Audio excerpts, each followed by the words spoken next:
કોમી એકતાના પ્રતીક એવા અજમેર ખાતે આવેલ હઝરત ખ્વાજા ગરીબ નવાઝ શરીફના 814માં ઉર્સની ભવ્ય રીતે ઉજવણી કરવામાં આવી હતી। હઝરત ખ્વાજા ગરીબ નવાઝના 814માં ઉર્સ પ્રસંગ અને છઠ્ઠી શરીફનું મહત્વ સાથે વિદેશ સહિત સમગ્ર દેશભરમાંથી ભાવિક ભક્તો છઠ્ઠી શરીફમાં હાજરી આપવા માટે ઉમટી પડ્યા હતા। ત્યારે સમગ્ર ગુજરાતભર સહિત વડોદરા, સુરત, અમદાવાદ, ડભોઈ, બોડેલી, તેજગઢ, સંખેડા, વાઘોડિયા, છોટાઉદેપુર, વલસાડ, વાપી, રાજકોટ, ભરૂચ અને મહેસાણા વગેરે શહેરોમાંથી ઉર્સ શરીફ અને છઠ્ઠી શરીફમાં લાખો શ્રદ્ધાળુઓએ હાજરી આપી હતી અને ફૂલ ચાદર ચડાવી હતી।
अस्सलामुअलैकुम।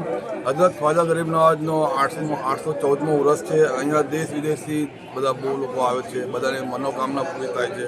અહીંયા જે કોઈ બી આવે છે, જે કોઈની બી મનોકામના બધી પૂરી થાય છે અને અહીંયા આરીફાન અમે બધા ભેગા થયા છે અને હઝરત ખ્વાજા ગરીબ નવાઝના ઉરસમાં જાત જાતના લોકો આવે, જાત જાતની દુઆઓ કરે, બધાની દુઆઓ કબૂલ થાય છે। તમે ક્યાંથી આવો? હું વડોદરાથી આવું છું। મારું નામ છે સબ્બીર કમરુદ્દીન ખત્રી।